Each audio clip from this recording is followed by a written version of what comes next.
اللہ کے محبوب علیہ السلام ایک دن مدینے سے گزر رہے تھے تو ایک شخص جس کا نام تھا سوا، تو وہ گھوڑا لیے جا رہا تھا، حضور کو پسند آ گیا، اس سے کہا کہ یہ بیچتے ہو؟ اس نے کہا بیچتا ہوں۔ کتنے کا؟ اتنے کا۔ کہا کہ رکو میں اس کی قیمت لے کے آیا اور تمہیں دیتا ہوں۔ کسی نے اس کو رکے ہوئے دیکھا تو پوچھا یہاں کیوں کھڑے ہو؟ اس نے کہا مسلمانوں کے نبی سے اس گھوڑے کا سودا ہو گیا تو وہ قیمت لینے گئے۔ اس نے کہا مجھے زیادہ پیسوں سے دے دو، تو اس نے کہا میں تو یاد سودا کر چکا ہوں۔ اس نے کہا کہ کوئی گواہ تھا؟ کہا نہیں۔ کہا مکر جانا۔ اس کو پیسوں کی لالچ آ گئی، اس نے کہا ٹھیک ہے حضور، اتنے میں قیمت لے کے پہنچ گئے۔ تو اس نے کہا میں نے تو آپ سے سودا کوئی نہیں کیا۔ حضور نے کہا ابھی تو سودا ہوا ہے۔ وہ کہنے لگا میں نے سودا کوئی نہیں کیا۔ لوگ بھی اکٹھے ہونے لگے، ہجوم بن گیا۔ اب حضور کہے میں نے گھوڑا خریدا ہے، وہ کہے میں نے بیچا نہیں۔ اب جب لوگوں کا ہجوم بنا تو لوگوں کے ہجوم کا بھی ایک پریشر ہوتا ہے۔ تو اس نے کہا کہ اگر بات لوگوں پہ چلی گئی تو صادق بھی یہ ہیں، امین بھی یہ ہیں، تو لوگ تو انہیں سچا کہیں گے۔ اس نے کہا اچھا مجھے یہ بتائیں کہ جب دو آدمیوں کے مابین یوں نزاع بن جائے تو اس میں تسویہ کی صورت کیا ہوتی ہے آپ کی شریعت میں؟ تو حضور نے فرمایا میری شریعت تو کہتی ہے کہ جو مدعی ہے وہ گواہ لائے، والیمین علی من انکر، جو انکار کرتا ہے وہ قسم دے دے۔ اس نے کہا پھر ٹھیک ہے، آپ کا دعویٰ ہے کہ آپ نے گھوڑا خریدا ہے تو پھر آپ گواہ دیں، اور اگر آپ کے پاس گواہ نہیں ہے تو پھر میں قسم دے دیتا ہوں۔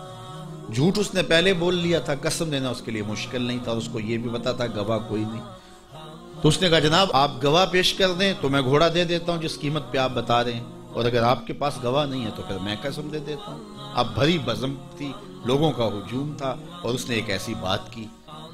قبل اس سے کہ کچھ دیر گزرتی، حضرت حذیفہ بن یمان الانصاری رضی اللہ تعالیٰ آگے بڑھے اور کہا کہ گواہی مانگتا ہے؟ اس نے کہا جی میں گواہی مانگتا ہوں۔ تو کہا میں گواہی دیتا ہوں، جتنے میں حضور نے بتایا اتنے میں سودا ہوا ہے اور حضور نے گھوڑا خریدا ہے۔ اس نے کہا جی ٹھیک ہے میرا مطالبہ پورا ہو گیا، گواہی چاہیے تھی، درکار تھی، گواہی مل گئی۔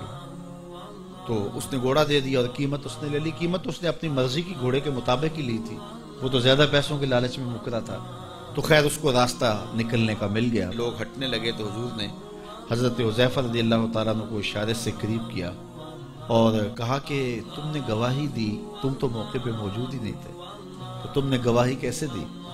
تو حضرت حذیفہ رضی اللہ تعالیٰ عنہ نے کہا حضور گھوڑا کیا ہے، آپ کے کہنے پہ تو ہم نے رب کی گواہی دے دی، ہم نے رب کو دیکھا تھا، آپ نے کہا نہ ہے تو ہم نے مان لیا، تو یہ گھوڑا کیا ہوتا ہے؟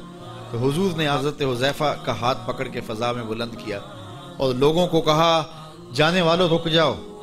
لوگ ٹھہر گئے۔ کہا کسی عدالت کچہری میں گواہ کی ضرورت ہو تو میری شریعت 2 گواہ مانگتی ہے، لیکن جہاں میرا خزیمہ ہوگا، ہاں حذیفہ نہیں، خزیمہ بن ثابت انصاری رضی اللہ، جہاں میرا خزیمہ ہوگا وہاں ایک کی گواہی 2 کے قائم مقام ہوگا۔